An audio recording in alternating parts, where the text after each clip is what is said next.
नमस्कार साथियों, CSAT reading comprehension PYQ series में आप सभी का फिर से स्वागत है। दोस्तों, इस सीरीज में हम 2017 से 2025 तक के जितने भी रीडिंग कॉम्प्रिहेंशन आए हुए हैं, जितने भी परिच्छेद आए हुए हैं, हम उन सब के एक्सप्लेनेशन पर डिस्कस कर रहे हैं। 2017, 18, 19, 20 पे ऑलरेडी डिस्कशन हो चुका है, आप उस वीडियो को जरूर देख लें। आज से हम करेंगे 2021 के रीडिंग कॉम्प्रिहेंशन पर, उसके एक्सप्लेनेशन पर डिस्कस। और जैसा कि मैंने पहले भी बताया है कि हम जो मेथड का यूज करेंगे वो यूज करेंगे ABQ मेथड। ये मेथड मैंने ही डेवलप किया है और इस पे मैंने एक बुक भी पब्लिश कराई है जिसमें कि 2017 से 2025 तक एक्सप्लेनेशन दिए हुए हैं और कॉन्सेप्ट भी बताया गया। इस मेथड में हम कॉम्प्रिहेंशन पढ़ने के साथ ही उसके टॉपिक को जान लेते हैं और फिर उसके थॉट को या कहें सेंट्रल आइडिया को जान लेते हैं। और फिर इस मेथड्स के थ्रू हम क्या करते हैं कि इस थॉट को अलग अलग ऑप्शंस में ढूंढते हैं और जिस भी ऑप्शन में सेंट्रल आइडिया या फिर थॉट मिल जाए वही सही उत्तर होता है, चाहे प्रश्न कुछ भी पूछा गया हो। ठीक है, तो चलिए स्टार्ट करते हैं।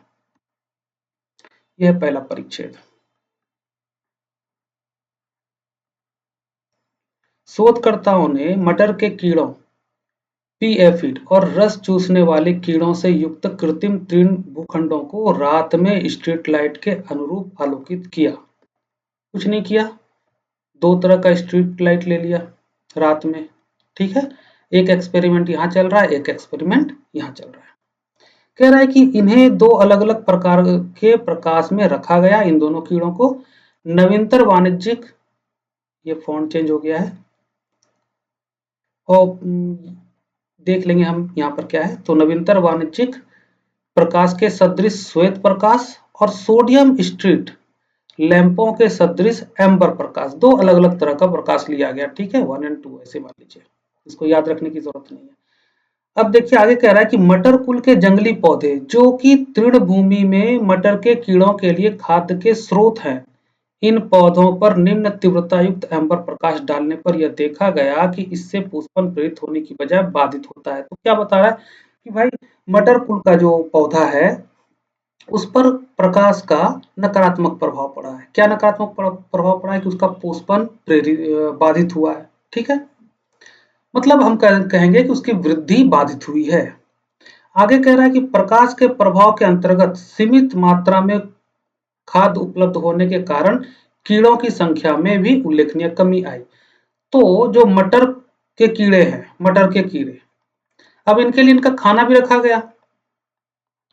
तो जिस लाइट के अंतर्गत रखा गया तो हम क्या देख रहे हैं कि ये जो पौधे हैं इनकी वृद्धि बाधित होती है। ठीक है, अब जब ये जो पौधा है ये खाना है मटर के कीड़े का, तो जब पौधे की वृद्धि बाधित होगी तो ये जो मटर के कीड़े हैं इनकी भी वृद्धि बाधित होगी, उसमें भी उनकी संख्या में उल्लेखनीय कमी आएगी।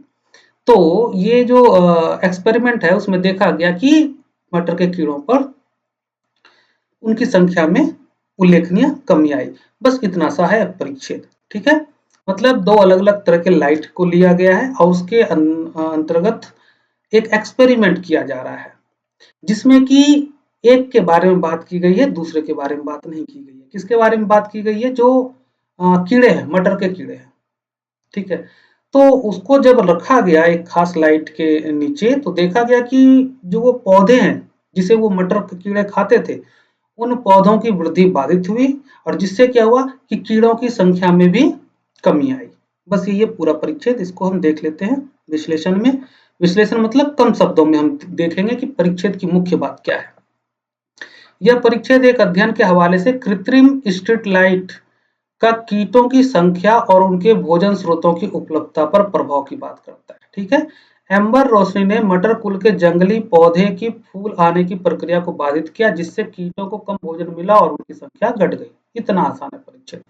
अब हम बात करते हैं विषय को जानने के लिए। तो विषय को जानने के लिए हमें प्रश्न करना होता है कि किसकी बात की गई है। ठीक है, किसकी बात की गई है। जब ये हम प्रश्न करते हैं तो हमें आसानी से उत्तर मिल जाता है। तो इस परिच्छेद में किसकी बात की गई है? कृत्रिम प्रकाश का पौधों और कीटों पर प्रभाव। इस बारे में क्या बात की गई। जब हमें विचार जानना होता है तो हम प्रश्न करते हैं क्या बात की गई। भाई किसी भी जो भी विषय का सिलेक्शन किया गया है उस पर कुछ तो बात की गई होगी ना। अब बात वही की गई होगी जो विचार होगा लेखक का। तो लेखक ने अपने ही विचार को तो प्रस्तुत किया होगा। तो क्या बात की गई, तो बात यह की गई कि कृत्रिम लाइटिंग का पारिस्थितिकी तंत्र पर प्रतिकूल प्रभाव हो सकता है। हुआ ना, एक्सपेरिमेंट ने दिखाया कि हाँ प्रतिकूल प्रभाव हुआ, तो हम कह सकते हैं कि हाँ हो सकता है, पारिस्थितिकी तंत्र पर प्रतिकूल प्रभाव पड़ सकता है। क्योंकि एक ही एक्सपेरिमेंट से आप एक जनरलाइज कमेंट नहीं दे सकते कि हाँ सभी पर प्रभाव पड़ेगा। ऐसा नहीं है कि पारिस्थितिकी तंत्र पर प्रतिकूल प्रभाव पड़ेगा ही पड़ेगा, ऐसा नहीं है, क्योंकि एक ही एक्सपेरिमेंट की बात यहाँ की गई है। हाँ, लेकिन हम यह कह सकते हैं कि प्रतिकूल प्रभाव पड़ सकता है क्योंकि एक्सपेरिमेंट में दिखा कि प्रतिकूल प्रभाव पड़ा है। अब हम इसी विचार को ढूंढेंगे। देखो प्रश्न में पूछा गया निष्कर्ष, हमें क्या करना होता है, हमें सिर्फ अपने विचार को ढूंढना होता है। प्रश्न में निष्कर्ष पूछा गया या पूर्व धारणा या संदेश, इससे हमारा कोई लेना देना नहीं होता। क्योंकि चाहे निष्कर्ष पूछा हो, संदेश पूछा हो, पूर्व धारणा पूछा हो, कुछ भी पूछा हो, उसका जो भी आंसर होगा उसमें लेखक का विचार होना मस्ट है। और लेखक के विचार के अतिरिक्त कोई अन्य विचार उसमें नहीं होना चाहिए, सिर्फ और सिर्फ लेखक का विचार। तो विचार तो हमने पहले ही देख लिया कि विचार हमारा क्या है। विचार क्या है कि कृत्रिम लाइटिंग का पारिस्थितिकी तंत्र पर प्रतिकूल प्रभाव हो सकता है। तो हम इसी विचार को ढूंढेंगे। पहला देखिए, उच्च तीव्रता युक्त प्रकाश की तुलना में निम्न तीव्रता युक्त प्रकाश का पौधों पर अधिक प्रतिकूल प्रभाव पड़ता है। अब देखो ये विचार में नहीं है। और दूसरी बात, दो तरह का लाइट तो लिया लेकिन एक्सपेरिमेंट में एक ही का बता रहा है, दूसरे से तुलना तो कर ही नहीं रहा है ना। बी में देखते हैं, प्रकाश प्रदूषण का किसी पारिस्थितिकी तंत्र पर स्थायी रूप से प्रतिकूल प्रभाव पड़ सकता है। हाँ पड़ सकता है, पड़ेगा लिखा होता तो गलत होता है ना, तब विचार से वो अलग हो जाता, लेकिन पड़ सकता है तो ये रहा विचार। बी हमारा सही उत्तर होगा। फिर भी हम सी को भी देखेंगे। पौधों के पुष्पन के लिए अन्य रंगों के प्रकाश की तुलना में श्वेत रंग का प्रकाश बेहतर होता है, यहाँ भी विचार नहीं है। डी में देखिए, किसी पारिस्थितिकी तंत्र में उपयुक्त तीव्रता का प्रकाश न केवल पौधों के लिए बल्कि प्राणियों के लिए भी महत्वपूर्ण है, यहाँ भी विचार नहीं। तो विचार एक ही में मिला, किसमें, बी। बी हमारा सही उत्तर है। अगला परिच्छेद, सभी पुष्पधारी पौधों की जातियों में से लगभग 80% में परागण प्राणियों द्वारा होता है। तो परागण तो होना है, लेकिन 80% में परागण किसके द्वारा होता है, प्राणियों द्वारा। इसका मतलब क्या है, ये महत्वपूर्ण है,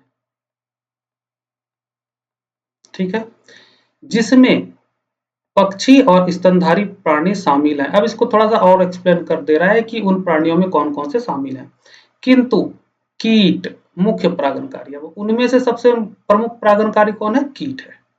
परागण हमें पौधों से उत्पन्न कई औषधियों के साथ साथ विविध प्रकार के खाद्य उपलब्ध कराने के लिए उत्तरदायी है। परागण के बारे में बता रहा है कि भाई ये कितना महत्वपूर्ण होता है हमारे लिए।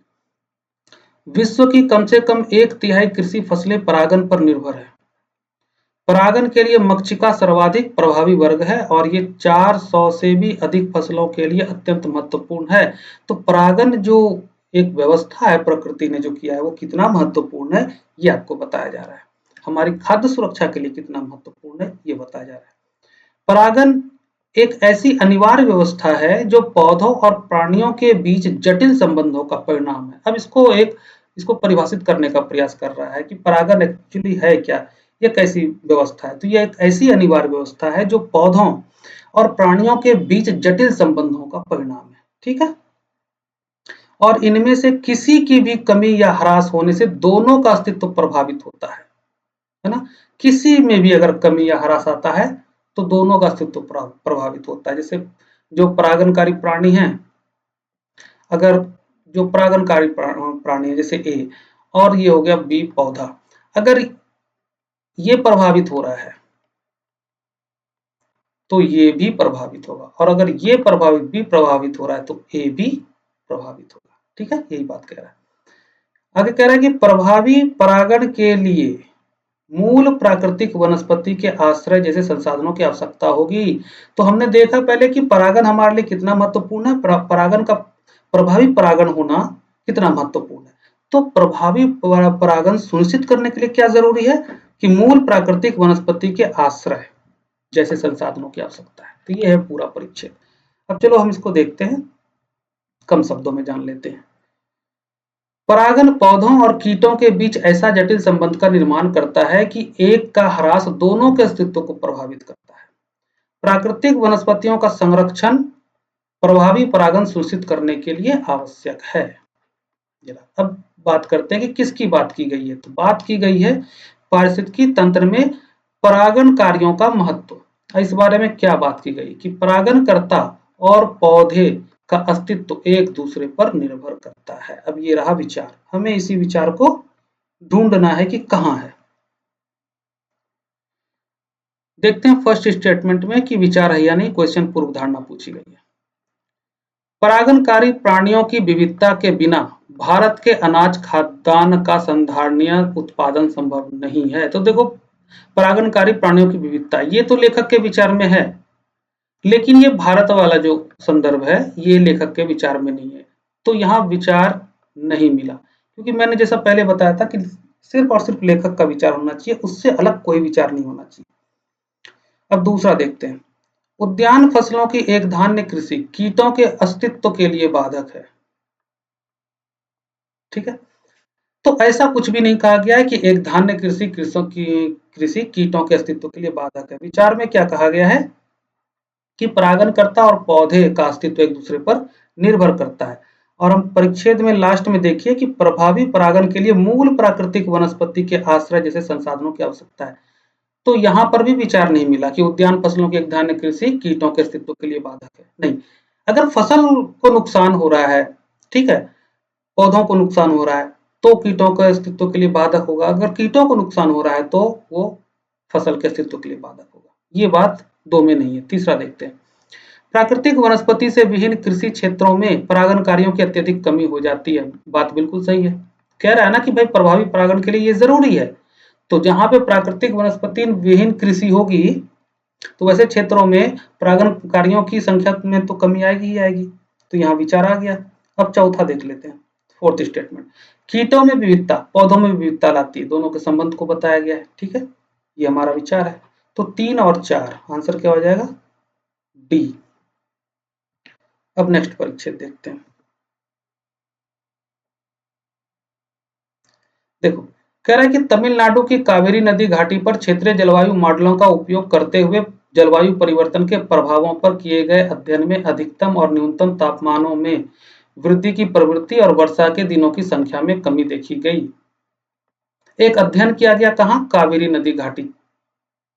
यहाँ पे एक अध्ययन किया गया और अध्ययन से क्या मिला, क्या प्राप्त हुआ कि न्यूनतम ताप जो अधिकतम और न्यूनतम तापमान में वृद्धि की प्रवृत्ति और वर्षा के दिनों की संख्या में कमी दिखी। ठीक है, तो अध्ययन का ये परिणाम निकला। आगे कह रहा है कि इन जलवायु परिवर्तनों का इस क्षेत्र के जलीय चक्रों पर प्रभाव पड़ेगा। परिणाम स्वरूप अधिक मात्रा में जल बह जाएगा और जल के पुनर्भरण में कमी आएगी तथा भौम जल स्तर प्रभावित होंगे। ठीक है, तो बेसिकली जल की समस्या उत्पन्न होगी, ये कह रहा है लेखक। आगे कह रहा है कि इसके अतिरिक्त राज्य में सूखा पड़ने की बारंबारता में वृद्धि हुई है। इसके कारण फसलें बचाने के लिए भौम जल संसाधनों पर किसानों की निर्भरता बढ़ी है। कह रहा है कि ये सारे जो प्रभाव की बात कर रहा है लेखक, कह रहा है कि इसके अतिरिक्त और क्या हुआ है कि सूखे पड़ने की बारंबारता में भी वृद्धि देखी गई है, जिसकी वजह से फसल को बचाने के लिए किसान क्या कर रहे हैं? भौम जल का एक्सट्रैक्शन कर रहे हैं, उस पर किसानों की निर्भरता बढ़ गई है। ठीक है, तो जमीन के अंदर जो पानी है, स्वच्छ पानी है, उसकी भी कमी होगी आगे चल करके, क्योंकि किसानों की निर्भरता सिंचाई को लेकर के बढ़ गई है भौम जल वाटर पर, जो भौम जल पर। ठीक है, तो ये है पूरा आपका परिच्छेद। इसको कम शब्दों में समझ लेते हैं। यह परिच्छेद एक अध्ययन के हवाले से जलवायु परिवर्तन के कारण भौम जल संकट और कृषि पर इसके प्रभाव को उजागर करता है। परिच्छेद बताता है कि किस प्रकार जलवायु परिवर्तन जलीय चक्रों को प्रभावित करता है। क्लियर हो गया? अब बात करते हैं कि परिच्छेद में किसकी बात की गई है। तो कावेरी बेसिन पर जलवायु परिवर्तन का प्रभाव की बात की गई है। और इस बारे में क्या बात की गई है कि जलवायु परिवर्तन से जलीय चक्र प्रभावित होता है, जिससे कृषि और अन्य उपयोगों के लिए जल संसाधन की मांग बढ़ जाती है। ठीक है, तो हम यही देखेंगे कि भाई जल संसाधन की मांग बढ़ जाती है, किससे? जो जलवायु परिवर्तन का प्रभाव देखा गया। ठीक है, या जलवायु परिवर्तन के प्रभाव से, क्योंकि स्वच्छ जल पर नकारात्मक प्रभाव पड़ता है या जल की उपलब्धता पर नकारात्मक प्रभाव पड़ता है, जिससे कि जल संसाधन की मांग बढ़ जाती है। ठीक, जिसकी मांग बढ़ जाती है हम क्या कहते हैं कि वो हमारे लिए महत्वपूर्ण है, वो ज्यादा महत्वपूर्ण होता है। जो चीज कम होता है ना, वो ज्यादा महत्वपूर्ण होने लगता है। ठीक है, अब हम देखते हैं प्रश्न को। प्रश्न में क्या पूछा गया? मूल भाव। ठीक है, तो जानते ही हो आप कि कुछ भी पूछा जाए उत्तर तो वही होगा जिसमें लेखक का विचार है, तो हम विचार ढूंढेंगे। ए में देखते हैं कि विचार है या नहीं। क्षेत्रीय जलवायु मॉडलों का विकास जलवायु अनुकूल कृषि पद्धतियों का चयन करने में सहायक है। नहीं, यहाँ हमारा विचार नहीं है। इस मॉडल का प्रयोग करके हम देखें कि वहां पे जलवायु परिवर्तन का क्या प्रभाव हुआ है। ठीक है, ये विचार ए में नहीं है। बी देख रहे हैं। शुष्क भूमि कृषि पद्धतियां अपनाकर भौमजल संसाधनों पर अत्यधिक निर्भरता को कम किया जा सकता है। बात निर्भरता कम करने की नहीं है, बात है कि जलवायु परिवर्तन से जो भौमजल संसाधन पर प्रभाव पड़ रहा है उसकी बात कर रहा है, तो वो बात बी में नहीं है। अब सी देखते हैं। जलवायु परिवर्तन से जल संसाधनों का महत्व बढ़ा है, बिल्कुल बढ़ा है, ये कम हो रहे हैं। देख रहे हैं कि किसानों की निर्भरता उस पर है। ठीक है, जबकि साथ ही साथ इन पर संकट भी बढ़ा है, बिल्कुल। ठीक है, महत्व बढ़ने का क्या मतलब है कि अब हम जल पर ध्यान दे रहे हैं कि भाई अब जब वर्षा का चक्र बिगड़ जाएगा, वर्षा पहले से कम समय तक के लिए ही होगा, उसके बाद तापमान में भारी अंतर पाया जाएगा, तो ऐसे में क्या होगा? जल संसाधन जो है उस पर नकारात्मक प्रभाव पड़ेगा। नकारात्मक प्रभाव पड़ेगा तो चूंकि वो हमारी प्राइमरी नीड है, तो हम उसको बचाने के लिए एफर्ट लगाएंगे। अब जल हमारे लिए महत्वपूर्ण हो गया। ठीक है, यही विचार है। और साथ ही जल संकट तो बढ़ा ही है, जलवायु परिवर्तन का प्रभाव पड़ा इस पर। ठीक है, तो ये हमें पूरा का पूरा विचार सी में मिल गया। अब डी देखते हैं। जलवायु परिवर्तन के कारण किसानों को अधारणीय आजीविका और जोखिमपूर्ण साधक रणनीतियां अपनानी पड़ेगी। अब क्या करनी पड़ेगी, नहीं पड़नी करनी पड़ेगी, वो हमारा मैटर नहीं है। तो हमारा उत्तर क्या है? सी। अगला परिच्छेद। शोधकर्ता पर्यावरणीय प्रदूषक बिस्फिनॉल ए बीपीए एक पर्यावरण प्रदूषक है, बिस्फिनॉल ए। अब इस पर कुछ शोध हुआ है शायद, तो शोध में क्या परिणाम निकला उसकी बात होगी।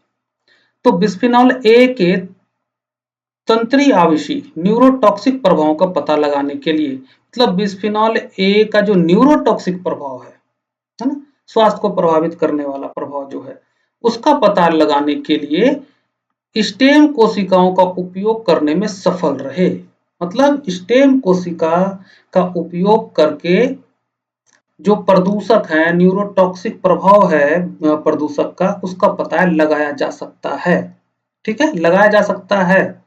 क्यों? क्योंकि यहाँ पे एक ही आपको अध्ययन बताया गया है। ठीक है, बिस्फिनॉल ए के बारे में। तो इसका मतलब क्या है कि पता लगाया जा सकता है। उन्होंने मानव में हृदय रोग, मधुमेह और परिवर्धन अपसामान्यताओं के लिए जिम्मेदार माने जाने वाले यौगिक बीपीए, जिसको बिस्फिनॉल ए कह रहे हैं, के अनुप्रयोग के द्वारा मूसक की भ्रूणीय स्टेम कोशिकाओं के विभेदन के दौरान जीन अभिव्यक्ति प्रोफाइल की जांच के लिए जैव रासायनिक और कोशिका आधारित अमापन के संयोजन का उपयोग किया। अब उन्होंने क्या क्या किया इस अध्ययन के लिए, वो बताया गया आपको। वह अंत त्वचा और बाह्य त्वचा जैसे प्राथमिक जनन स्तरों के सही विनिर्देशन के लिए बीपीए आविशालतु का पता लगाने और अमापन करने तथा तंत्रिका प्रजनन कोशिकाएं सृजित करने में सफल रहे। ठीक है, तो बिस्फेनॉल ए, इसका जो न्यूरोटॉक्सिक प्रभाव है उसके बारे में अध्ययन किया गया। अध्ययन कैसे कैसे किया गया, वो पूरी प्रक्रिया आपको बताया कि हम अध्ययन इस तरह से किया गया, और बाद में हम देख रहे हैं कि तंत्रिका प्रजनन कोशिकाएं सृजित करने में सफल रहे। तो मतलब जो प्रजनन कोशिकाएं हैं उसको प्रभावित कर सकता है। ठीक है, अब इसका विश्लेषण देखते हैं। शोधकर्ताओं ने स्टेम कोशिकाओं का उपयोग करके यह साबित किया है कि बीपीए प्रदूषक जीन को प्रभावित कर हृदय रोग और मधुमेह जैसी बीमारियां पैदा करता है। ठीक, इस तकनीक से शरीर के विकास पर पड़ने वाले जहरीले प्रभावों को प्रयोगशाला में मापना संभव हो गया। यही बात कहा गया है बेसिकली। तो क्या बात की गई है, किसकी बात की गई है परिच्छेद में? स्टेम कोशिकाओं का उपयोग करके बिस्फेनॉल ए के न्यूरोटॉक्सिक प्रभावों का आकलन। इस बारे में क्या बात की गई कि बीपीए टॉक्सिसिटी से प्राथमिक जनन स्तरों की स्थापना प्रभावित होती है। हमने देखा ना, सृजन किया। तंत्रिका प्रजनक कोशिकाएं सृजित करने में सफल रहे। ठीक है, तो अब हमें क्या करना है, इस विचार को ढूंढना है। बीपीए टॉक्सिसिटी से प्राथमिक जनन स्तरों की की स्थापना प्रभावित होती है।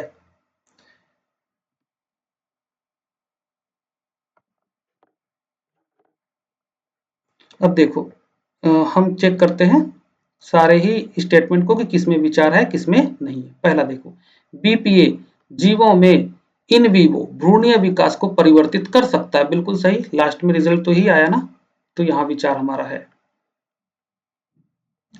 दूसरा, प्रदूषण से होने वाले रोगों के उपचारों की खोज करने में जैव रासायनिक और कोशिका आधारित आमापन उपयोगी है। हो सकता है, अगर लिखा होता तो हो जाता, लेकिन उपयोगी है ये हम कैसे कर सकते हैं सिर्फ एक अध्ययन से, और यहाँ हमें विचार नहीं मिला, तो दूसरा स्टेटमेंट गलत है। तीसरा देखिए, पर्यावरणीय प्रदूषकों के शरीर क्रियात्मक प्रभावों का मूल्यांकन करने के लिए भ्रूणीय स्टीम कोशिका, फिर वही बात आ गई ना पैसेज में, देखो ये प्रजनन कोशिकाएं। ठीक है, तो भ्रूणीय स्टेम कोशिकाएं मॉडल के रूप में कार्य कर सकती हैं। हाँ बिल्कुल कर सकती हैं, यही विचार है हमारा। तो आंसर क्या हो जाएगा, 1 और 3 सी। अब इस परिच्छेद को देखिए, अंजीर जीनस फाइकस के वृक्षों को भारत, पूर्वी एशिया और अफ्रीका में पवित्र माना जाता है। तो कुछ जगह में इन्हें पवित्र माना जाता है, यही लेखक बता रहा है। और ये कृषि और शहरी क्षेत्रों में सामान्य रूप से पाए जाते हैं जहां अन्य बड़े वृक्ष नहीं होते। और क्या होता है कि अंजीर वृक्ष कृषि और शहरी क्षेत्र में सामान्य रूप से पाए जाते हैं जहां अन्य बड़े वृक्ष नहीं होते हैं।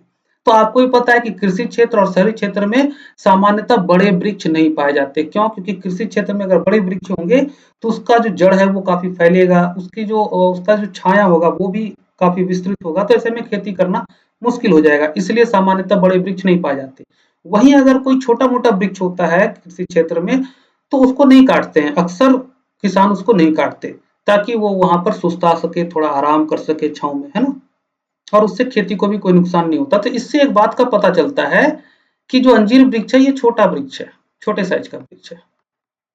ठीक है, आगे कह रहा है कि प्राकृतिक वनों में जब अन्य संसाधनों की कमी होती है, अंजीर के वृक्ष वन्य प्राणियों के लिए भोजन उपलब्ध कराते हैं। देखो अंजीर का वृक्ष कितना महत्वपूर्ण भूमिका निभा रहा है पारिस्थितिक तंत्र में, कि जब संसाधन की कमी हो रही है तो अन्य प्राणियों को वो भोजन उपलब्ध कराता है। ठीक है, और विविध प्रकार के फल भक्षियों, फल खाने वाले प्राणियों की घनी आबादी को सहारा देता है। तो देखो कैसे जैव विविधता को सपोर्ट करता है कौन, अंजीर का वृक्ष। तो सिंपली यहाँ बताया गया कि अंजीर का वृक्ष जैव विविधता को सपोर्ट कर रहा है। ठीक है, यदि फलभक्षी पक्षी और चमगादड़ अत्यधिक मानवीय हस्तक्षेप वाले स्थानों पर लगे अंजीर के वृक्ष पर निरंतर रूप से जाते रहे तो पवित्र अंजीर वृक्ष प्रचुर संख्या में फल भक्षियों को बढ़ावा दे सकता है। कह रहा है कि अगर अंजीर का वृक्ष, ये कोई अंजीर वृक्ष है, ये ऐसे जगह पे रह रहा है जहां जो कि जहां मानव अधिवास है ना, बहुत सारे घर है, मानव अधिवास के बीच में भी अगर अंजीर वृक्ष है तो वहां पर भी वो क्या कर सकता है, प्रचुर संख्या में फल भक्षियों को बढ़ावा दे सकता है। ठीक है, आगे कह रहा है कि अनुकूल सूक्ष्म जलवायु में अंजीर वृक्षों के आसपास अन्य जातियों के वृक्षों के असंख्य पौधे उग सकते हैं। तो जो जो भी पौधे उगने के लिए यहाँ पे अनुकूल परिस्थितियां होंगी वो सारे पौधे यहाँ पे उग सकते हैं अंजीर वृक्ष के आसपास। जैव विविधता यहाँ भी अंजीर वृक्ष बढ़ा सकता है। कैसे? क्योंकि फल पक्षी पक्षियां आएंगे यहाँ पे। ठीक है, अब वो कहीं से बीज लेके आएंगे या उसको खा के आएंगे, पोटी करेंगे, बीज का डिस्ट्रीब्यूशन होगा, तो फिर वहां पर अन्य प्रजातियों के पौधे भी उग सकते हैं। ठीक है, तो ये पूरा परिच्छेद, इसका समझ लीजिए विश्लेषण। अपनी विशेषता के कारण अंजीर वृक्ष वन्य जीवों की विविधता और प्रचुरता को बनाए रखने में मदद करती है। मानव गतिविधि के बावजूद अपने आसपास अन्य क्षेत्र वृक्षों के बीजों के विकास में भी सहायक होती है। अब किसकी बात की गई है परिच्छेद में? परिच्छेद में अंजीर के वृक्षों का पर्यावरणीय और धार्मिक महत्व की बात की गई है। और इस बारे में क्या बात की गई है कि अंजीर वृक्ष वन्य जीवों की विविधता को समर्थन देता है। क्लियर? अब यही जो विचार है हमें ढूंढना है कि अंजीर वृक्ष वन्य जीवों की विविधता को समर्थन देता है, इसको सपोर्ट करता है। अब आइए स्टेटमेंट फर्स्ट में, प्रश्न में पूछा क्या गया है, पूर्व धारणा। स्टेटमेंट फर्स्ट देखिए, प्राकृतिक वनों में अंजीर के वृक्ष प्रायः आधिकारिक जातियां हो सकती हैं, कीस्टोन स्पीसीज हो सकती है। कीस्टोन स्पीसीज क्या करता है, जैव विविधता को सपोर्ट करता है, जैव विविधता को स्थायित्व प्रदान करता है, उसे बढ़ाने का काम करता है। अंजीर वृक्ष भी ऐसा ही कर रहा है, तो कीस्टोन स्पीसीज हो सकता है। बिल्कुल, ये हमारे विचार में है, तो स्टेटमेंट फर्स्ट क्या है, सही है। सेकंड देखिए, अंजीर के वृक्ष वहां भी उग सकते हैं जहां अन्य बड़े काष्ठीय वृक्ष की जातियां नहीं उग सकती। तो अंजीर के वृक्ष वहां भी उग सकते हैं जहां अन्य बड़े काष्ठीय वृक्ष की जातियां नहीं उग सकती। इससे क्या होगा, जैव विविधता, जो जैव विविधता है वो सुनिश्चित हो रहा है क्या, इस कथन को देखो तो नहीं हो रहा है, तो ये गलत है। एक बात तो ये, दूसरी बात ये फैक्चुअली भी गलत है। क्या कह रहा है कि वहां भी उग सकते हैं जहां अन्य बड़े काष्ठीय वृक्ष की जातियां नहीं उग सकती। परिच्छेद में क्या कहा गया है, समान रूप से पाए जाते हैं अंजीर के वृक्ष शहरी और कृषि क्षेत्र में भी जहां अन्य बड़े वृक्ष नहीं होते, सामान्य तौर पर नहीं होते। ये नहीं कहा गया है कि वो नहीं उग सकते। ठीक है, तो फैक्चुअली भी 2 नंबर करेक्ट, जो रॉन्ग है, और इसमें हमें विचार भी नहीं मिला। विचार क्या है, सीधा सा विचार है कि अंजीर वृक्ष जैव विविधता को समर्थन देता है, ये विचार ढूंढना है, जो कि हमें फर्स्ट में मिल गया। थर्ड में देखते हैं, जैव विविधता के संरक्षण में पवित्र वृक्षों की भूमिका हो सकती है। हाँ, अंजीर वृक्ष एक पवित्र वृक्ष है और लेखक बता रहा है कि इसकी भूमिका है, तो अन्य पवित्र वृक्षों की भूमिका हो सकती है, तो यहां भी विचार मिल गया। अब चौथा देखिए, तो यहां भी जैव विविधता की बात हो रही है ना, और पवित्र वृक्ष की बात हो रही है कि जैव विविधता में पवित्र वृक्ष की भूमिका हो सकती है। अंजीर वृक्ष की भूमिका है, ये लेखक ने बताया। अब चौथा देखते हैं, अन्य वृक्ष जातियों के बीजों के प्रकीर्णन में अंजीर वृक्षों की भूमिका है। हाँ बिल्कुल है, ये भी जैव विविधता को समर्थन देने वाला बिंदु है। अन्य वृक्ष जातियों के बीजों का प्रकीर्णन, इसका मतलब क्या है, जैव विविधता समृद्ध होगी ना, और इसमें अंजीर वृक्ष की भूमिका है, सबसे लास्ट में कहा गया है। हाँ, तो यहां से भी पता चल रहा है कि अंजीर वृक्ष जैव विविधता को समर्थन देता है। तो क्या होगा हमारा आंसर, 1, 3 और 4, डी। ठीक है, अगला परिच्छेद देखिए, कृषि पारिस्थितिकी के मूल में यह अवधारणा है कि कृषि पारिस्थितिक तंत्रों को प्राकृतिक पारिस्थितिक तंत्रों के जैव विविधता स्तरों और कार्यप्रणाली का अनुकरण करना चाहिए। ठीक है, तो एक तरफ बात की गई क्या, कृषि पारिस्थितिक तंत्र और जैव विविधता,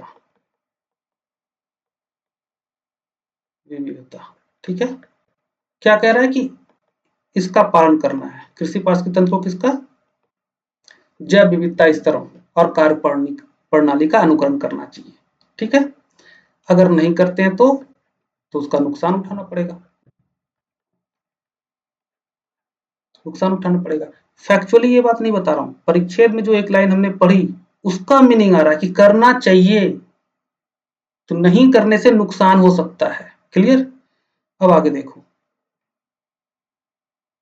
कह रहा है ऐसी कृषि अनुकृतियां मिमिक्स अपने प्राकृतिक मॉडलों की तरह उत्पादक, पीड़क प्रतिरोधी, पोषक संरक्षक तथा प्रघात और तनाव के प्रति समुत्थानशील रिजिलियंट हो सकती हैं। पारिस्थितिकी तंत्रों में कुछ भी व्यर्थ नहीं जाता है और पोषक तत्वों का अनंत काल तक पुनर्चक्रण होता है। कृषि पारिस्थितिकी का उद्देश्य पोषक लूपों को बंद करना नहीं है। क्या कह रहा है, कृषि पारिस्थितिकी का उद्देश्य पोषक लूपों को बंद करना नहीं है, अर्थात मिट्टी से निकल चुके सभी पोषक तत्वों को फार्मयार्ड खाद के अनुप्रयोग जैसे तरीकों के द्वारा मिट्टी में पुनः वापस पहुंचाना है। ठीक है, तभी तो जैव विविधता सुनिश्चित हो पाएगी ना। इसके अंतर्गत प्राकृतिक प्रक्रियाओं का उपयोग पीड़क नियंत्रण के लिए तथा अंतरसस्य कृषि के द्वारा मृदा को उर्वर बनाने के लिए भी किया जाता है। कृषि पारिस्थितिकी पद्धतियों में पशुधन और फसलों के साथ वृक्षों का एकीकरण शामिल है। देखो सिंपल सी बात क्या कहा गया इस परिच्छेद में, कि भाई जो हमारा कृषि पारिस्थितिकी तंत्र है वो किसका अनुकरण करना चाहिए, उसे जैव विविधता स्तरों और कार्यप्रणाली का अनुकरण करना चाहिए। हम ऐसी पद्धतियां नहीं करेंगे या ऐसा कोई एक्टिविटी नहीं करेंगे कि जिससे अल्टीमेटली जैव विविधता को नुकसान हो, बस इतनी सी बात है।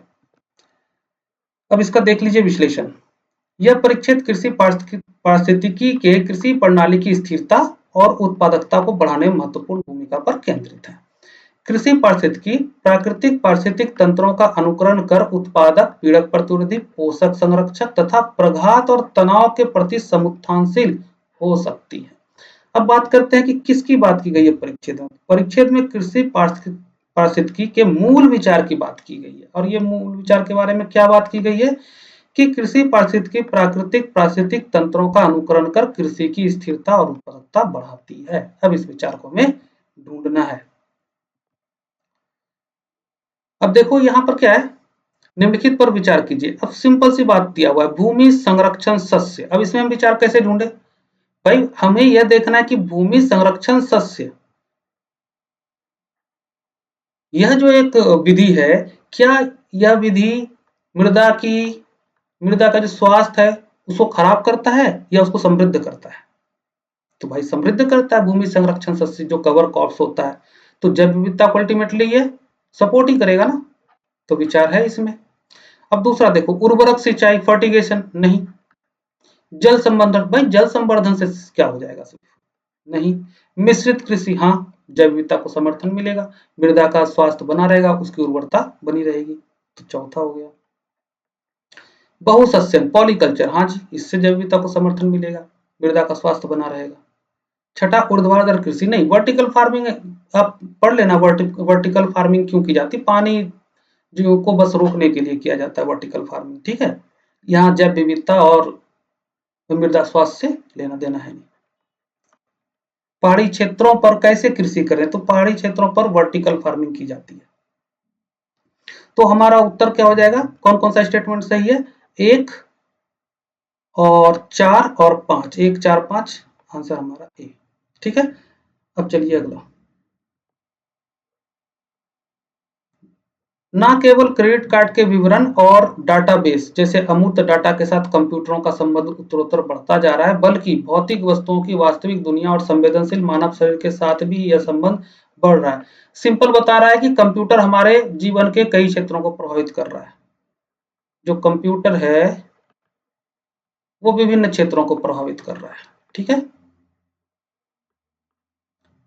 ये यहाँ बता दिया गया। आगे कह रहा है एक आधुनिक कार पहियों पर एक कंप्यूटर। अब आपको और क्लियरिटी से बताने का प्रयास कर रहा है लेखक कि भाई देखो, एक आधुनिक कार वो क्या है? पहियों पर एक कंप्यूटर है। एक विमान पंखों पर एक कंप्यूटर है।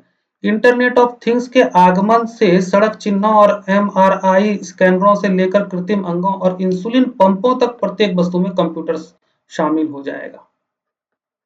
तो कह रहा है कि ये कितना विस्तृत है, कंप्यूटर हमारे जीवन से कितना जुड़ा हुआ है, उसके अलग अलग पहलुओं से कितना जुड़ा हुआ है और आगे भविष्य में और कितना जुड़ जाएगा, ये बताया है अभी तक।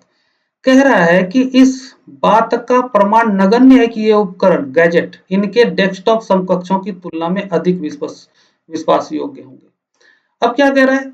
सिंपल सी बात कह रहा है कि भाई ये जो गैजेट हैं, जो ऊपर बताया गया इतने सारे गैजेट, इसका जो समकक्ष है डेस्कटॉप, डेस्कटॉप आप जानते हैं, तो उसकी तुलना में अधिक विश्वास योग्य होंगे, यह कहना मुश्किल है। इसके प्रमाण भी नगण्य हैं। मतलब जो समस्या डेस्कटॉप के साथ है वो समस्या इसके साथ भी है। तो डेस्कटॉप के साथ क्या समस्या है? हैकिंग की।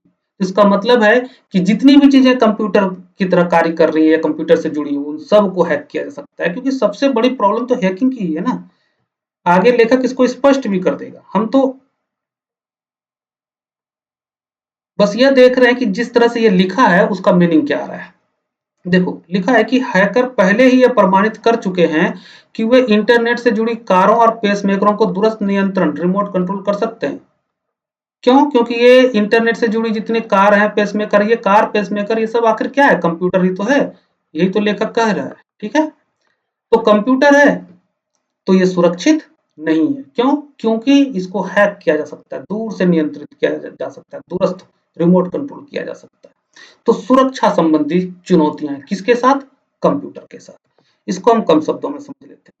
यह परिच्छेद कंप्यूटरों की सुरक्षा से जुड़ा है। विभिन्न उदाहरणों के माध्यम से कंप्यूटरों के प्रसार को बताया गया है। साथ ही कंप्यूटर का दूरस्थ नियंत्रण की बात कर इसकी सुरक्षा से जुड़ी चुनौतियों को उजागर किया गया है। तो किसकी बात की गई है? कंप्यूटरीकृत तकनीकी उपकरणों की सुरक्षा की बात की गई। इस बारे में क्या बात की गई है कि हैकर ऐसे उपकरणों का दूरस्थ कंट्रोल कर सकते हैं, अर्थात कंप्यूटर सुरक्षित नहीं है। तो कंप्यूटर के साथ सुरक्षा संबंधी चुनौती है, तो हम क्या कर सकते हैं? जब भी हम कंप्यूटर यूज करेंगे तो हम सावधान हो जाएंगे। ठीक है, तो सावधानी बरतने की बात है। चलो अब इसके प्रश्न को देखते हैं। प्रश्न में आपसे पूछा गया है निष्कर्ष, हमें विचार ढूंढना है। कंप्यूटर पूरी तरह सुरक्षित नहीं है। देखो पहले ही विकल्प में आपको पहले ही ऑप्शन में विचार मिल गया। यही तो पूरा विचार है कि भाई कंप्यूटर पूरी तरह सुरक्षित नहीं है, यही तो मुद्दा है। और कंप्यूटर हमारे जीवन के लगभग हर एक एरिया में घुस चुका है। ठीक है। बी देखिए, सॉफ्टवेयर बनाने वाली कंपनियां साइबर सुरक्षा को गंभीरता से नहीं लेती, तो यहाँ विचार नहीं है। कंप्यूटर सुरक्षित नहीं है पूरी तरह, ये विचार क्या बी में है? नहीं है। सी में देखते हैं, डाटा सुरक्षा संबंधी कठोर नियमों की आवश्यकता है। नियम की ही बात तो नहीं कर रहा है ना, सुरक्षा कोई एक छोटा मोटा कॉन्सेप्ट तो है नहीं। और दूसरी बात की असुरक्षित है कंप्यूटर, ये बात सी में कहां पता चल रहा है? नहीं पता चल रहा है, तो सी में विचार नहीं है। डी देखते हैं, संचार प्रौद्योगिकी की वर्तमान प्रवृत्ति भविष्य में हमारे जीवन को प्रभावित करेंगी। भाई अभी कर रही है, कहाँ है विचार? इसमें विचार नहीं है, तो विचार कहाँ मिला? ए में। उत्तर क्या हो जाएगा? ए। अगला देखिए, गरीबी, असमानता, अस्वास्थ्यकर और अस्वच्छता की दशाओं से जूझता सामाजिक और भौतिक वातावरण संक्रामक रोगों का खतरा उत्पन्न करता है। तो लेखक इसमें बता रहा है कि भाई आखिर संक्रामक रोगों का खतरा कैसे उत्पन्न होता है, किस वातावरण में उत्पन्न होता है। ठीक है। आगे कह रहा है स्वास्थ्य विधि, हाइजीन के विभिन्न स्तर हैं। तो देख लेते हैं कौन कौन से स्तर है। एक है व्यक्तिगत, घरेलू और सामुदायिक स्वास्थ्य विधि। ठीक है। तो लेखक बता रहा है कि स्वास्थ्य विधि के भिन्न भिन्न स्तर हैं। एक तो व्यक्तिगत होता है, दूसरा घरेलू होता है और फिर समुदाय। ठीक है। आगे कह रहा है कि इसमें कोई संदेह नहीं है कि व्यक्तिगत साफ सफाई रखने से संक्रामक रोगों की दर में कमी आती है।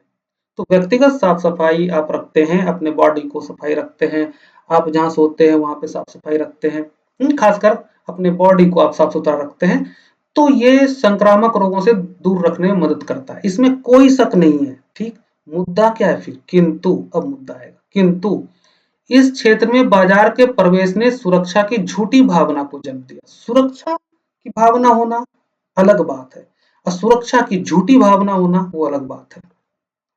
तो बाजार ने क्या किया? सुरक्षा की झूठी भावना को जन्म दिया, जो विज्ञापनों के आक्रामक प्रभाव द्वारा अनुकूलित होती हैं और प्रबल होती है। इसलिए तो इतने सारे विज्ञापन आते हैं, ये साबुन लगाओ, वो शैम्पू लगाओ, ये पेस्ट यूज करो, दुनिया भर का है ना।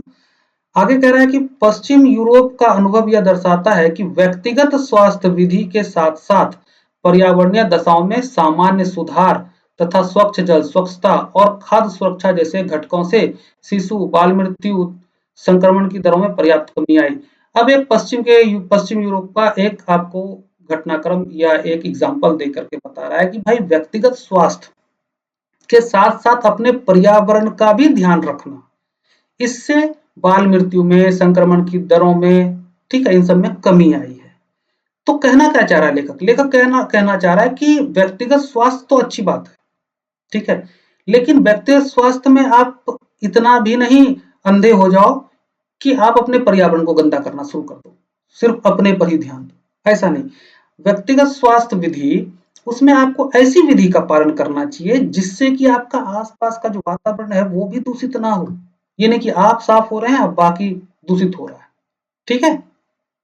जैसे कि सामान्य सा उदाहरण, आप खुले में नहा रहे हैं, है ना, और आप साबुन का खूब, जो साबुन आते हैं, जो शैम्पू आते हैं, उसका यूज कर रहे हैं, आपकी बॉडी तो साफ हो गई, लेकिन वो साबुन और शैम्पू, इससे जो इसमें ये जो वाटर में मिला और वो जो वाटर भूमि में गई, तो क्या करेगा? अल्टीमेटली मृदा को खराब करेगा। ठीक है। या फिर आप किसी नदी में जाते हैं, किसी तालाब में जाते हैं, साबुन शैम्पू लगा लेके जाते हैं, लगाते हैं, बॉडी तो साफ कराते हैं, तालाब गंदा कराते हैं। ये तो हमने आपने खूब देखा है ना, और अभी भी खूब होता है। तो यही बात कही जा रही है। कह रहा है कि हाथों को स्वच्छ रखने के प्रति जुनून व्यक्तिगत स्वास्थ्य पर बाजार के निरंतर प्रभावों को भी लाता है। ठीक है। बहुत सामान्य सी बात है कि आपको हाथ को साफ करने का जुनून है, तो मार्केट में प्रोडक्ट है, उसका खूब प्रचार भी हो रहा है, क्योंकि उसको पता है कि आप में ये जुनून है, तो वो अपना लाभ कमा ले रहा है। ठीक। जिससे पारिस्थितिकी पर इसके नकारात्मक प्रभाव की अवहेलना होती है। तो हमें पारिस्थितिकी पर इसके नकारात्मक प्रभाव की अवहेलना नहीं करनी है। हमें व्यक्तिगत स्वास्थ्य जो स्वास्थ्य को ठीक रखना है, स्वास्थ्य विधि अपनानी है, लेकिन अपने पर्यावरण का ध्यान रखते हुए उसकी अवहेलना नहीं करनी, अथवा उसे हाशिए पर डाल दिया जाता है और इससे प्रतिरोधी रोगाणुओं का प्रादुर्भाव होता है। ठीक है। अब इसको हम कम शब्दों में समझ लेते हैं। यह परिच्छेद स्वास्थ्य और स्वच्छता का सामाजिक और भौतिक वातावरण पर प्रभाव की चर्चा करता है। परिच्छेद में व्यक्तिगत स्वास्थ्य विधि पर बाजार के प्रभाव को विस्तार से बताया गया है कि किस प्रकार व्यक्तिगत स्वास्थ्य के प्रति जुनूनी व्यक्ति पर बाजार का प्रभाव सुरक्षा की एक झूठी भावना पैदा करता है। क्लियर हो गया? अब क्या किसके बारे में बात की गई परिच्छेद में? तो स्वास्थ्य, स्वच्छता और पर्यावरण पर बाजार का प्रभाव की बात की गई है। इस बारे में क्या बात की गई है कि बाजार का प्रभाव व्यक्तिगत स्वास्थ्य के प्रति झूठी भावना को पैदा करता है, जिससे पारिस्थितिकी पर इसके नकारात्मक प्रभाव की अवहेलना होती है। अब ये विचार ढूंढना है। ये विचार एज इट इज भी लिखा हो सकता है, इसी रूप में हो, या इस दूसरे रूप में लिखा हो सकता है। जैसे कि मुझे हेड दिख रहा है तो मैं कहूंगा मुझे हेड दिख रहा है। अब स्टेटमेंट में दिया है कि मुझ आपको टेल नहीं दिख रहा, तो बात तो सही है ना, वही विचार है। मुझे हेड दिख रहा है और सिर्फ मुझे हेड ही दिख रहा है, तो इसका मतलब है मुझे सिर्फ टेल नहीं दिख रहा है। सिंपल सी बात है। तो हम चलिए इसी बात को, इसी विचार को ढूंढते हैं अलग अलग विकल्पों में। पहला स्टेटमेंट देखिए, पूछा गया पूर्व धारणा, ऐसे लोग जिनमें व्यक्तिगत स्वास्थ्य विधि का जुनून होता है वे सामुदायिक स्वास्थ्य विधि पर ध्यान नहीं देते। देखो, स्वास्थ्य विधि व्यक्तिगत, घरेलू और सामुदायिक बताया गया है। ठीक है, इसमें कह रहे हैं कि जो व्यक्तिगत स्वास्थ्य विधि का जिनमें जुनून होता है वो प्रभावित हो जाते हैं और सिर्फ व्यक्तिगत स्वास्थ्य पर ध्यान देते हैं और अपने आसपास के वातावरण पर नहीं ध्यान देते। सामुदायिक विधि की बात इसमें नहीं की गई, वो सामुदायिक विधि पर ध्यान नहीं देता। ठीक है, तो पहला स्टेटमेंट क्या है? गलत है। दूसरा देखते हैं, व्यक्तिगत स्वास्थ्य स्वच्छता से बहु औषधि प्रतिरोधी रोगाणुओं के प्रादुर्भाव का निवारण किया जा सकता है। नहीं, यहाँ भी विचार हमें नहीं मिला। व्यक्तिगत स्वच्छता रखते हैं लेकिन अपने आसपास के पर्यावरण का ध्यान नहीं रखते, उसको अवॉइड करते हैं, तब रोगाणुओं के प्रादुर्भाव होने की संभावना होती है। तीसरा देखो, स्वास्थ्य विधि के क्षेत्र में बाजार के प्रवेश से संक्रामक रोगों का खतरा बढ़ा है। अब देखो, ये स्वास्थ्य विधि मतलब इसमें व्यक्तिगत की भी बात कर रहा है, घरेलू की भी बात कर रहा है और जो सामुदायिक भी बात कर रहा है। और क्या कह रहा है कि संक्रामक रोगों का खतरा बढ़ा है। नहीं, यहां पर सिर्फ बात कर रहा है वो व्यक्तिगत स्वास्थ्य विधि, बाकी के बारे में भी बात नहीं किया है, तो हमें कैसे पता? ठीक है, तो यहां भी विचार नहीं मिला। 4 देखिए, संक्रामक रोगों के बोझ को कम करने के लिए वैज्ञानिक और सूक्ष्म स्तरीय हस्तक्षेप पर्याप्त नहीं है। बिल्कुल सही। अब यहाँ विचार कैसे मिल रहा है? कह रहा है संक्रामक रोगों के बोझ को कम करने के लिए वैज्ञानिक और सूक्ष्म स्तरीय हस्तक्षेप पर्याप्त नहीं है, मतलब इससे ज्यादा काम करना होगा। तो क्या क्या काम करना होगा, समस्या क्या है, वो पूरा यहाँ बता दिया गया है। ठीक है, कि आप अगर व्यक्तिगत स्वच्छता के प्रति जुनूनी हो जाते हैं तो आप, क्या होता है कि आप अपने आसपास के जो पारिस्थितिकी है उसको, उस पर जो प्रभाव पड़ेगा उसको आप अवॉइड कर देते हैं, अवहेलना कर देते हैं, वो नहीं करना चाहिए। ठीक है, तो ये बात यहाँ पर आपको विचार में मिल गया। क्यों? क्योंकि क्या कह रहा है कि वैज्ञानिक और सूक्ष्म स्तरीय हस्तक्षेप पर्याप्त नहीं है, बहुत कुछ करने की जरूरत है, जो यहाँ पे बताया गया। क्लियर? तो 4वें विचार है। 5 देखते हैं, यह जन स्वास्थ्य उपायों के माध्यम से कार्यान्वित सामुदायिक स्वास्थ्य विधि है जो संक्रामक रोगों के विरुद्ध लड़ाई में वास्तव में कारगर है। हाँ बिल्कुल, सामुदायिक स्वास्थ्य विधि क्या है कि आप व्यक्तिगत स्वच्छता तो रख रहे हैं, साथ में अपने पर्यावरण का भी ख्याल रख रहे हैं, मतलब अपने समुदाय का ख्याल रख रहे हैं, है ना? तो वो संक्रामक रोग के विरुद्ध लड़ने में वास्तव में कारगर है। क्योंकि आप अकेले स्वच्छ रह रहे हैं और आपका पूरा वातावरण गंदा है, तो क्या संक्रामक रोगों से लड़ा जा सकता है? नहीं लड़ा जा सकता। तो यहाँ पे जो व्यक्तिगत स्वास्थ्य विधि की बात करके वो बेसिकली क्या कह रहा है लेखक कि भाई हमें सामुदायिक स्वास्थ्य विधि पे ध्यान देना चाहिए, सिर्फ खुद का नहीं, अपने आसपास के वातावरण का, पूरे समुदाय का। ठीक है, तो 5 में भी विचार में मिल गया। तुम्हारा उत्तर क्या हो जाएगा? 4 और 5 सी। अब अगले परिच्छेद में चलते हैं। ऊर्जा और जलवायु संबंधी नीति निर्माण के क्षेत्र में भारत चुनौतीपूर्ण आसन्न भविष्य का सामना कर रहा है। बहुत ही सामान्य सा स्टेटमेंट दिया है, इसे समझाने की जरूरत नहीं है। चुनौतीपूर्ण आसन्न भविष्य है हमारा, किस क्षेत्र में? ऊर्जा और जलवायु संबंधी नीति निर्माण के क्षेत्र में। आगे कह रहा है कि समस्याएं कई हैं। अब 2-3 समस्या आपको बता देगा। जीवाश्मी ईंधन की उत्पादन क्षमताओं में अस्थिरता, सबसे गरीब लोगों के लिए बिजली और खाना पकाने के आधुनिक ईंधन की सीमित पहुंच, अस्थिर वैश्विक ऊर्जा के संदर्भ में ईंधन के आयात में वृद्धि, बिजली के निरंतर मूल्य निर्धारण और शासन की चुनौतियों के फलस्वरूप बिजली की अत्यधिक कमी अथवा अतिरिक्त आपूर्ति। केवल यही नहीं, भूमि, जल तथा वायु पर बढ़ता हुआ पर्यावरणीय विवाद। देखो कितना जटिल है मुद्दा, कई समस्याएं, बहुत सारी समस्याएं, सबको याद रखने की जरूरत नहीं, बस आपको क्या जानना है, बहुत सारी समस्याएं। कह रहा ठीक है भाई, इतनी समस्या है, किंतु मुद्दा क्या है भाई, किंतु यह सब इतना निराशाजनक भी नहीं है। ऐसा नहीं कि सिर्फ समस्या और बहुत निराशाजनक है, नहीं, इतना निराशाजनक भी नहीं है। तो क्यों नहीं है? बढ़ते हुए ऊर्जा दक्षता कार्यक्रम, एकीकृत शहरीकरण और परिवहन नीति पर चर्चा, ऊर्जा तक पहुंच और ऊर्जा सुरक्षा बढ़ाने के लिए ठोस प्रयास और नवीकरणीय ऊर्जा हेतु साहसिक पहल। भले ही इनकी पूरी संकल्पना तैयार नहीं है, तथापि ये परिवर्तन की आशा की ओर संकेत करते हैं। तो क्यों नहीं ये इतना निराशाजनक है? क्योंकि ये सारे स्टेप्स हमने लिए हैं और ले रहे हैं, इसलिए एक उम्मीद भी है। ठीक है, इसलिए कह रहा है कि इतना ज्यादा निराशाजनक भी नहीं है। इसका विश्लेषण देख लो।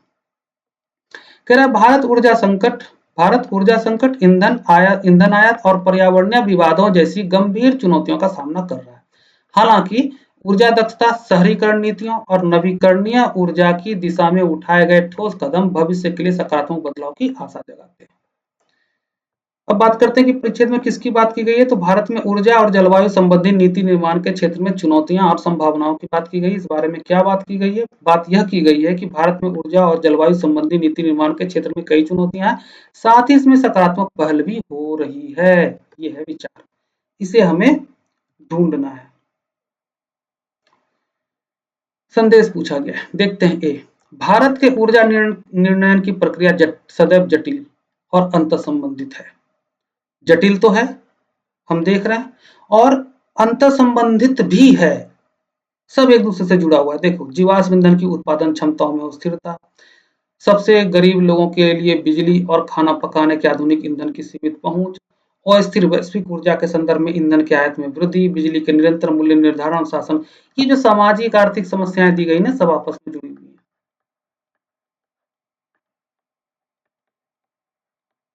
सब आपस में जुड़ी हुई है। तो जटिल तो है, भारत में ऊर्जा और निर्णय की प्रक्रिया सदैव जटिल है। हाँ, सदैव जटिल है क्योंकि ये सारी समस्याएं मौजूद हैं, और अंतर संबंधित भी है, बिल्कुल अंतर संबंधित भी है। ठीक है, तो हमें यहाँ विचार मिल गया। अब भी देखते हैं। भारत की ऊर्जा और जलवायु नीति संधारणीय विकास के लक्ष्यों के लिए अत्यधिक सुसंगत है, नहीं है विचार। भारत की ऊर्जा और जलवायु संबंधी कार्रवाई इसके व्यापक सामाजिक, आर्थिक और पर्यावरणीय लक्ष्यों के लिए अनुकूल नहीं है या नहीं है, ये मुद्दा नहीं है हमारा। ठीक है। डी, भारत के ऊर्जा निर्णय की प्रक्रिया सीधे तौर पर आपूर्ति उन्मुख है और मांग पक्ष की उपेक्षा करता है, नहीं, ये विचार नहीं है। विचार कहाँ है? सिर्फ ए में। अगला देख लेते हैं। हाँ, ये देखो, ऐसी रिपोर्ट आई है कि बाजार में बेची जाने वाली कुछ प्रतिजैविक औषधियां एंटीबायोटिक्स वृद्धि कारक, ग्रोथ प्रमोटर के रूप में कुक्कुट, पोल्ट्री और अन्य पशुधन को खिलाई जाती है। एक रिपोर्ट आया है कि बाजार में जो बेची जाने वाली एंटीबायोटिक्स दवाइयां हैं, औषधियां हैं, उसका इस्तेमाल वजन बढ़ाने के लिए किया जा रहा है, जानवरों का वजन बढ़ाने के लिए, जैसे कि कुक्कुट में और अन्य पशुधन में। ठीक है, तो ठीक है भाई, एक सामान्य सी बात हो गई कि एंटीबायोटिक्स का इस्तेमाल किया जा रहा है ग्रोथ प्रमोटर के रूप में, वजन बढ़ाने के लिए। तो क्या ये इस्तेमाल सही है या गलत है? मुद्दा तो यही उठेगा ना, इस पर बात होगी। कह रहा है कि इन औषधियों के अति प्रयोग से ऐसे सुपरबग और रोगाणु उत्पन्न हो सकते हैं जो बहु औषधियों के लिए प्रतिरोधी हो और जो मनुष्यों में भी प्रवेश कर सकते हैं। इसका मतलब है कि जो इस्तेमाल हो रहा है एंटीबायोटिक्स का, वो क्या है? गलत इस्तेमाल है या बेजा इस्तेमाल है। तो इस्तेमाल कैसा हो रहा है? गलत इस्तेमाल हो रहा है। अगर मैं कहता हूं किसी को कि तुम इस चीज का गलत इस्तेमाल कर रहे हो, तो मैं क्या कहना चाहता हूं? मैं कहना चाहता हूं कि इसका सही इस्तेमाल करो।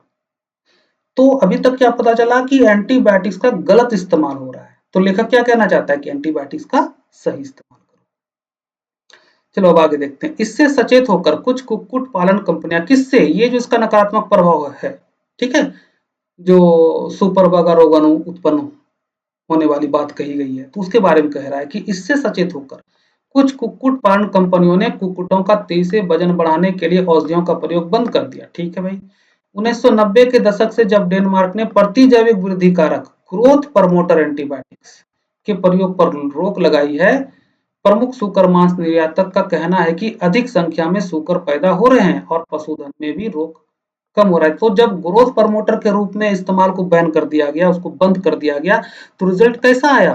पॉजिटिव आया। ठीक है, तो सिंपल सी बात है कि रिपोर्ट से पता चल रहा है कि एंटीबायोटिक्स का गलत इस्तेमाल किया जा रहा है। तो फिर क्या होना चाहिए? एंटीबायोटिक्स का सही इस्तेमाल होना चाहिए। यही होगा विचार। हम इसको देख लेते हैं कम शब्दों में। एंटीबायोटिक्स का इस्तेमाल मुर्गियों और अन्य पशुधन के वजन को तेजी से बढ़ाने के लिए किया जा रहा है। इसके अधिक उपयोग से सुपरबग उत्पन्न हो सकता है जो मनुष्यों में फैल सकता है। परिच्छेद में इसके इस्तेमाल को बंद करने के लाभ का उदाहरण भी दिया गया है। किसकी बात की गई है? एंटीबायोटिक्स के गलत इस्तेमाल का पशुधन और मनुष्यों पर प्रभाव की बात की गई है। और इस बारे में क्या बात की गई है? किसके गलत इस्तेमाल से सुपरबग बन सकता है। अब यही विचार ढूंढना है, किसके गलत इस्तेमाल से सुपरबग बन सकता है, या इसका सही इस्तेमाल किया जाना चाहिए, या फिर इसका गलत इस्तेमाल नहीं किया जाना चाहिए, या फिर इसका इस्तेमाल उसी के लिए किया जाना चाहिए जिसके लिए ये बना है। ये सारे विचार एक हैं। ठीक है, चलो अब देखते हैं। प्रश्न में आपसे संदेश पूछा गया है, हमें विचार ढूंढना है। देखो, ए, लोगों को पशुपालन उत्पादों के सेवन से बचना चाहिए। क्या यहाँ यह विचार है कि एंटीबायोटिक्स का गलत इस्तेमाल हुआ है या हो रहा है या नहीं होना चाहिए? नहीं, ये विचार नहीं है, हटाओ। बी में देखो, पशुओं से उत्पन्न खाद्य पदार्थों के स्थान पर पौधों से उत्पन्न खाद्य पदार्थों का उपयोग करना चाहिए। यहाँ भी एंटीबायोटिक्स के इस्तेमाल के बारे में नहीं कहा गया है। सी देखो, पशुओं पर प्रतिजैविक औषधियों के प्रयोग पर प्रतिबंध होना चाहिए। नहीं। अब कहोगे कि हाँ, ये बात तो लिखी गई कि पशुओं पर उसका उपयोग हो रहा है। उपयोग हो रहा है ग्रोथ प्रमोटर के रूप में, ना कि इलाज करने के लिए, है ना। क्या कर रहा है? वजन बढ़ाने के लिए हो रहा है, वजन बढ़ाने के लिए हो रहा है। ठीक है, गलत इस्तेमाल की बात यहाँ पर नहीं लिखी हुई है। पैसेज क्या कह रहा है? पैसेज कह रहा है कि एंटीबायोटिक्स का गलत इस्तेमाल हो रहा है। तो क्या ये बात यहाँ लिखा हुआ है कि पशुओं पर प्रतिजैविक औषधियों के प्रयोग का यहाँ कहाँ पता चल रहा है कि पशुओं पर प्रतिजैविक औषधियों का जो प्रयोग है वो गलत इस्तेमाल है? नहीं पता चल रहा। तो इस तरह से आपको बहुत ही बारीकी से देखना होगा, एक भी शब्द को स्किप मत कीजिए। इसलिए जो आपने सुना होगा कि स्कैनिंग करें, स्कीमिंग करें, ये सब कुछ नहीं कीजिए। ठीक है, आराम आराम से पढ़िए। 30 से 45 सेकंड लगता है पैसेज पढ़ने में, उससे ज्यादा लगता ही नहीं है। मुद्दा यह है कि वो समझ में आना चाहिए। आराम से पढ़ोगे समझ में आएगा, और जब थोड़ी प्रैक्टिस कर लोगे तो आपको पता होगा कि मेन बात तो कह दी गई, नीचे उसका एग्जाम्पल दिया गया है, 2-3 एग्जाम्पल दिए गए, तो तेजी से पढ़ के उसको निकल जाओ, जैसे मैंने यहाँ से यहाँ तक बहुत तेजी से पढ़ा। ठीक है, ये वाला भाग मैंने बहुत तेजी से पढ़ा। क्यों? क्योंकि मुझे पता है कि क्या लिखा हुआ है, बस तेजी से पढ़ता गया उसको। ठीक है ना। अब डी देखते हैं, प्रतिजैविक औषधियों का प्रयोग केवल रोगों के उपचार के लिए ही किया जाना चाहिए।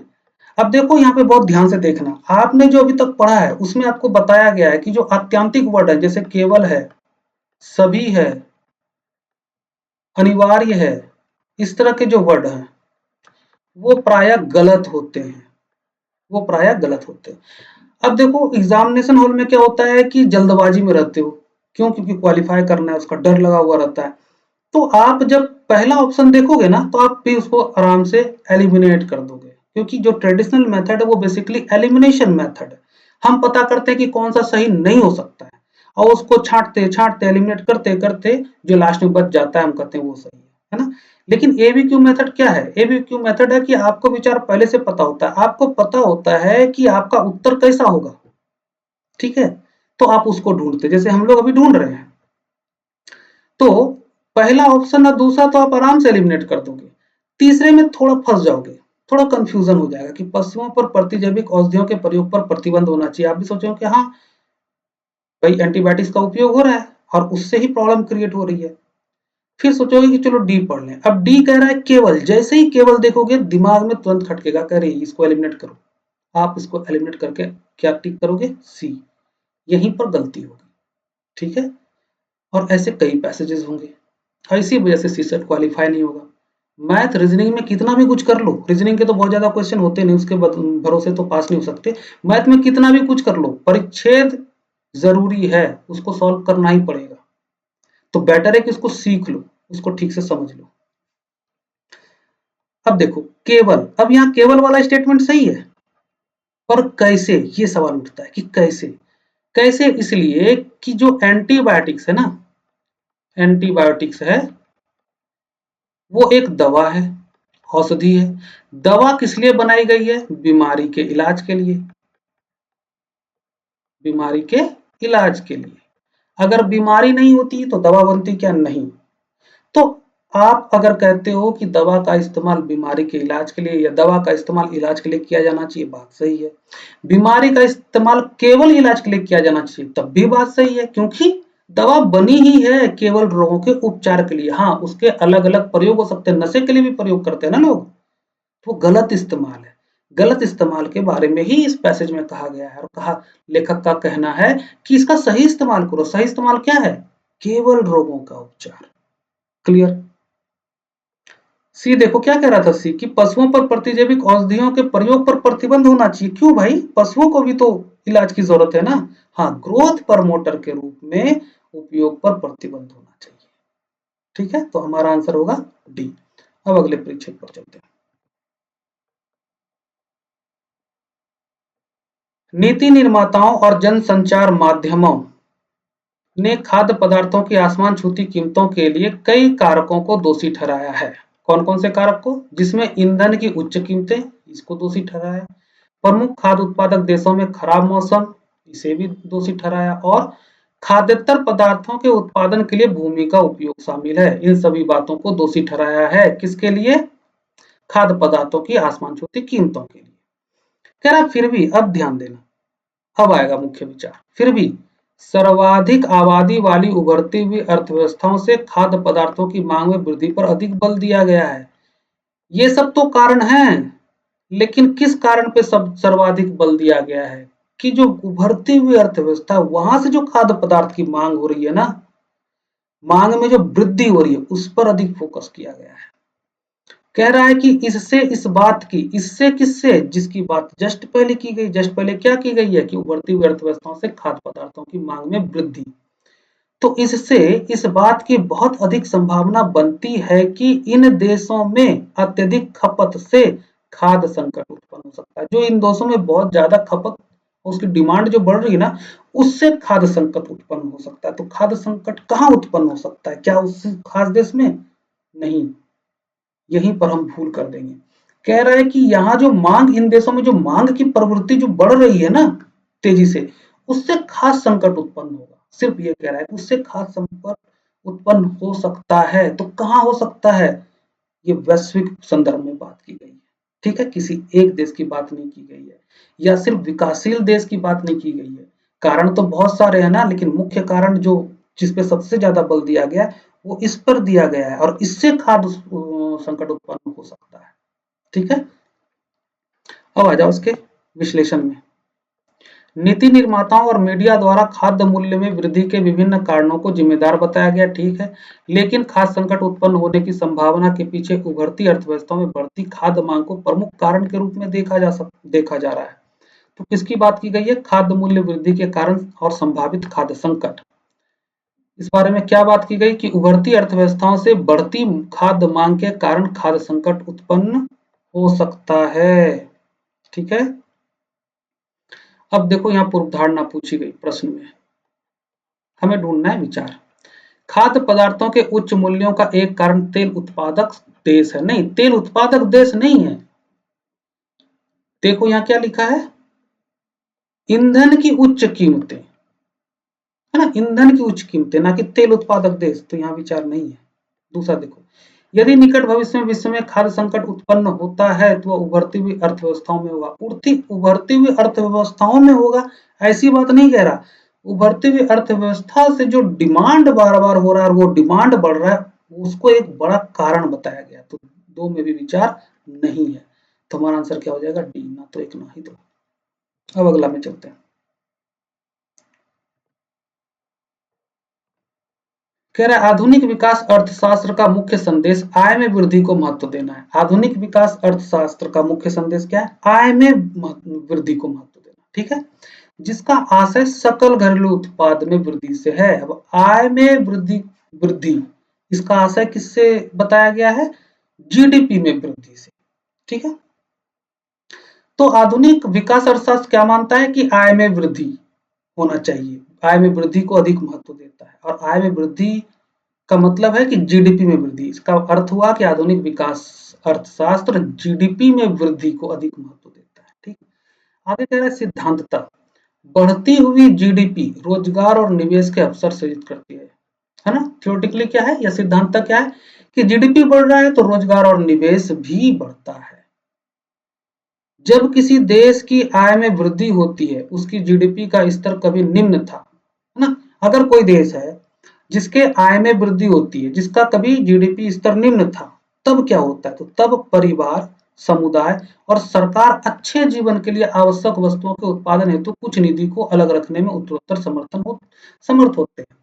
इसको ऐसे समझिए कि अभी आपके घर में फ्रिज नहीं है। क्यों? क्योंकि उसके लिए पर्याप्त आपके पास पैसे नहीं है। अब आपकी नौकरी लग गई, अब आप कमाने लग गए, तो आप थोड़ा-थोड़ा पैसा जमा करेंगे ना, जो-जो चीज़ आप खरीदना चाहते थे, भौतिक वस्तुएँ, फ्रिज के लिए जमा करेंगे। फिर आप सोचेंगे कि नहीं अभी तो फ्रिज ले लेंगे, बाद में कूलर लेना हो, एसी लेना हो, उसके लिए भी आप जमा कर सकते हैं, है ना? ऐसी ही बात कही गई है। आगे कह रहा है कि आज विकास शब्दावली डेवलपमेंट लक्ष्यकौन में जीडीपी ऐसे महत्वपूर्ण स्थान पर आ गया है कि यदि कोई आर्थिक वृद्धि का उल्लेख करता है तो हम जान जाते हैं कि उनका आशय जीडीपी में वृद्धि से है। ठीक है, तो कह रहा है कि आज के संदर्भ में अगर कोई आर्थिक वृद्धि की बात कर रहा है तो इसका मतलब है कि वो जीडीपी वृद्धि की बात कर रहा है, उस संबंध में बात कर रहा है। तो पूरे परिच्छेद में बस ये कहा गया है कि आधुनिक विकास अर्थशास्त्र किसको सबसे ज्यादा महत्व देता है? जीडीपी में वृद्धि को या आय में वृद्धि को।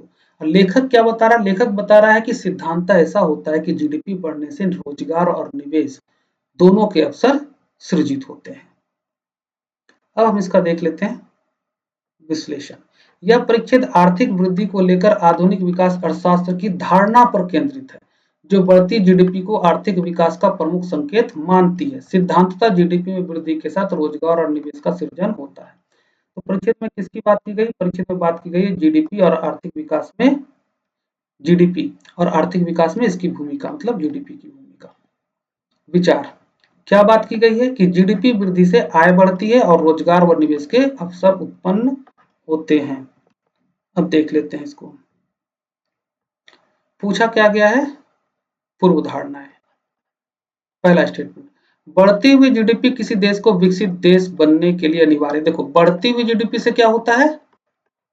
निवेश और आय, रोजगार, इन दोनों का सृजन होता है। ठीक है, क्या ये बात इसमें है? नहीं है, काट दो। विकसित देश बनने के लिए अनिवार्य है या नहीं है, ये एक फैक्ट हो सकता है। हमारा भी जीडीपी अगले कई वर्षों तक अगर 8% की ग्रोथ से चलता रहे तो हम एक समय विकसित देश बन सकते हैं। जरूरी नहीं है ना? विकसित देश बनना और आय में वृद्धि होना दोनों अलग अलग मामला है। ये तो फैक्ट्स है, लेकिन हम क्या देख रहे हैं? हम ढूंढ रहे हैं अपना जो विचार है वो विचार। क्या वो विचार इसमें है? एक में नहीं है तो गलत है। बाकी अब मत देखिए, इसको मत चेक कीजिए कि ये फैक्चुअली करेक्ट है या नहीं है, इनकरेक्ट है तो क्या कारण है। एक ही कारण है कि इसमें विचार नहीं है। उसके बाद अगर आप कारण ढूंढने का प्रयास कर रहे हैं तो आपको सैकड़ों कारण मिल सकते हैं। आप ढूंढो क्या करना है। अगला देखो, दूसरे में है या नहीं विचार। बढ़ती हुई जीडीपी सभी परिवारों में आय का समुचित वितरण सुनिश्चित करती है। देखो, बढ़ती हुई जीडीपी से निवेश और रोजगार, ये बात क्या इसमें है? दूसरे स्टेटमेंट में कहीं से भी निकल के आ रहा है? ये बात नहीं आ रहा है तो ये गलत हो गया, आंसर हो गया डी। ठीक है, दिमाग मत लगाना, दिमाग लगाओगे गलत करोगे। अब इस परिच्छेद को देख लेते हैं, बहुत छोटा सा परिच्छेद है। तथाकथित धार्मिक संप्रदायों के संबंध में यदि प्रत्येक व्यक्ति को अपने धर्म का आकलन करने के लिए कहा जाए तो धर्म के रूप में ऐसी कोई बात नहीं होगी जो गलत हो, कोई मुद्दा ही नहीं है। तथाकथित धार्मिक संप्रदायों के व्यक्तियों के बारे में बात कर रहा है लेखक और कह रहा है कि उनको कहो कि अपने धर्म का आकलन करने तो उसको उसमें कुछ गलतियां नजर नहीं आएंगी। ठीक है भाई, नहीं आई, कोई मुद्दा नहीं है। किंतु अब आएगा मुद्दा। किंतु यदि वे एक दूसरे के धर्म का आकलन करते हैं तो धर्म के रूप में ऐसी कोई बात नहीं होगी जो सही हो। मुद्दा यही है कि खुद के धर्म का आकलन करते तो सब ठीक ठीक लग रहा है, यहाँ तक ठीक है। लेकिन जब ये एक दूसरे के धर्म का आकलन करने के लिए इनको कहो तो सब गलत लगता है, इनको कुछ भी सही नहीं लगता। और इसलिए धर्म के संदर्भ में संपूर्ण विश्व सही है या संपूर्ण विश्व गलत। अगर संपूर्ण विश्व अपने ही धर्म का आकलन कर रहा है तो सब सही सही, संपूर्ण विश्व सही।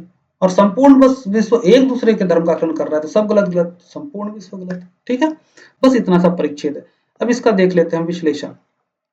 यह परिच्छेद तथाकथित धार्मिक संप्रदायों के संबंध में व्यक्ति की प्रवृत्ति के बारे में बताता है कि अपने धर्म के प्रति उनका दृष्टिकोण सकारात्मक है जबकि दूसरे धर्म के प्रति नकारात्मक है। क्लियर? किसकी बात की गई है परिच्छेद में? तथाकथित धार्मिक संप्रदायों के व्यक्तियों की प्रवृत्ति के बारे में बात की गई है। और क्या बात की गई है? बात की गई है कि ऐसे लोग एक दूसरे के धर्म की बुराई करते हैं। ठीक है? अब ऐसे लोग एक दूसरे के धर्म की बुराई करते हैं, ये हमारा विचार। अब हमें देखना है कि ये कहां मिल रहा है ये विचार। पूछा गया क्वेश्चन पूर्व धारणा। ठीक है? अब हम ढूंढते हैं विचार कहाँ है। कोई भी व्यक्ति किसी धार्मिक संप्रदाय का अनुयायी बने बिना जीवन व्यतीत नहीं कर सकता। यहां विचार मिला क्या? नहीं मिला। बी देखो, प्रत्येक व्यक्ति का कर्तव्य है कि वो अपने धार्मिक संप्रदाय का प्रसार करे। यहां भी विचार नहीं मिला। ठीक है? सी देखो, धार्मिक संप्रदायों में मनुष्य की एकता की उपेक्षा करने की प्रवृत्ति होती, ये है विचार। अब देखो हमने विचार क्या निकाला था? विचार था ऐसे लोग एक दूसरे के धर्म की बुराई करते हैं। कैसे लोग? जो तथाकथित धार्मिक संप्रदाय से संबंधित लोग हैं, उनके बारे में बताया गया कि जब ये एक दूसरे के धर्म का आकलन करते हैं तो बुराई करते हैं, है ना? ये विचार अब यहां कैसे मिल रहा है ये ध्यान दो, किसी में ये विचार कैसे है। अब देखो, ए कोई पर्सन है, ये किसी खास धर्म से संबंधित है। बी कोई है, ये भी किसी खास धार्मिक संप्रदाय से संबंधित है। अब ए ने बी के धर्म की बुराई कर दी और बी ने ए के धर्म की बुराई कर दी, तब इसका परिणाम क्या होगा? क्या इन दोनों में भाईचारा होगा? नहीं। सद्भावना होगी? नहीं। शांतिपूर्ण सहअस्तित्व होगा? नहीं। तो क्या होगा? झगड़ा होगा। सिंपल सी बात है, झगड़ा होगा, विवाद होगा, एकता नहीं होगी। और ये झगड़ा, विवाद या एकता जो नहीं होगी, किसके वजह से होगी? धर्म की वजह से। क्योंकि ए बी की बुराई नहीं कर रहा है, बी ए की बुराई नहीं कर रहा, ए बी के धार्मिक संप्रदाय की बुराई कर रहा है और बी ए के धार्मिक संप्रदाय की बुराई कर रहा है, उसके बाद झगड़ा हो रहा है या एकता नहीं होगी। ठीक है? तो ये धर्म है उसका कारण यहाँ पे, वो धार्मिक संप्रदाय। तो देखो सी में क्या लिखा है? धार्मिक संप्रदायों में मनुष्य की एकता की उपेक्षा करने की प्रवृत्ति होती है। ठीक? अब देखो डी, लोग अपने धार्मिक संप्रदाय को नहीं समझते। यहां भी कंफ्यूजन हो सकता है डी वाले में। कई बच्चे जो हैं, कई लोग इसको टिक कर सकते हैं, कई लोग नहीं, बड़े बड़े टीचर ने भी जब ये पेपर हुआ था तो उसके एक्सप्लेनेशन में डी को सही बताया था। तो मैं बता दे रहा हूं कि डी कैसे सही हो सकता है तार्किक रूप से, हालांकि ये सही नहीं है। कैसे सही हो सकता है? कह रहा है कि लोग अपने धार्मिक संप्रदाय को नहीं समझते। ठीक है? अब देखो, सबने अपने अपने धर्म का आकलन किया तो सबको अच्छा लगा, सही लगा। ठीक? धर्म क्या करता है?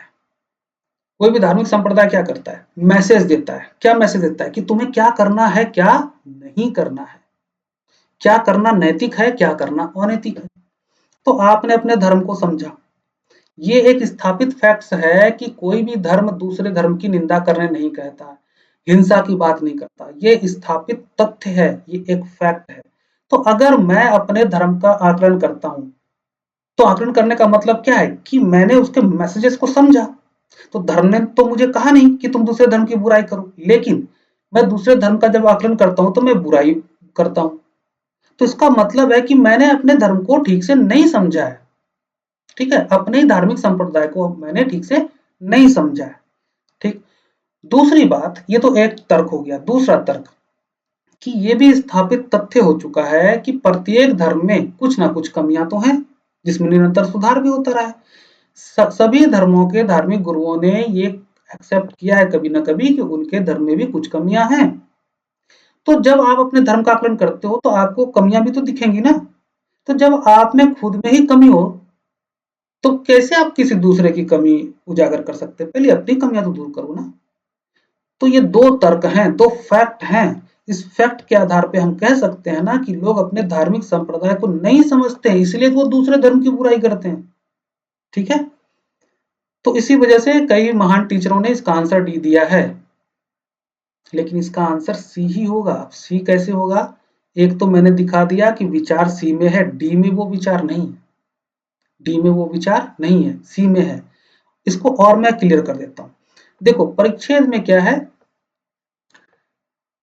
अच्छा, ये जब आप एबीक्यू मेथड पढ़ोगे ना, वहां बहुत अच्छे से समझोगे कि how to read passage carefully, या राइट वे क्या है पैसेज को पढ़ने का, तो जब वहां पे ये बातें ज्यादा क्लियर हो जाएगी। फिर भी मैं यहाँ बता दे रहा हूँ कि इस पैसेज में तथाकथित धार्मिक संप्रदायों से संबंधित जो व्यक्ति हैं उनकी प्रवृत्ति कैसी होती है, प्रवृत्ति के बारे में उदाहरण दिया गया है। उनकी प्रवृत्ति के बारे में 2 उदाहरण दिया गया है।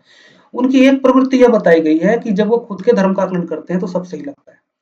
मुद्दा है दूसरी प्रवृत्ति जो बताई गई है, जिसका उदाहरण दिया गया है कि जब उसके एक दूसरे के धर्म का आकलन करते हैं तब सब बुरा बुरा होता है। ठीक है, तो उदाहरण दिया गया है। अब देखो, जब भी उदाहरण से, जैसे आप भी कोई बात कहते हो तो उसको स्पष्ट करने के लिए उदाहरण में प्रस्तुत करते हो कई बार, है ना। तो जब उदाहरण दिया गया हो और उदाहरण से आपको स्टेटमेंट पे जाना हो तो क्या करेंगे? जब उदाहरण से हम स्टेटमेंट पे जाएंगे तो हम परिणाम देखेंगे। यही परिणाम जो है ना, वो परिणाम ही स्टेटमेंट होगा।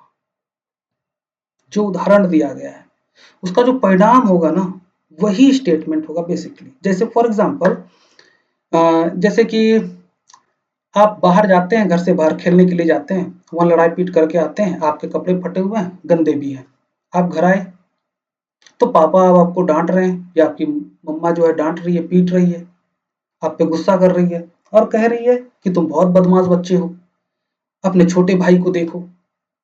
आपसे क्या कहा कि तुम बहुत बदमाश बच्चे हो, अपने छोटे भाई को देखो। तो यहाँ छोटे भाई का एग्जाम्पल दिया।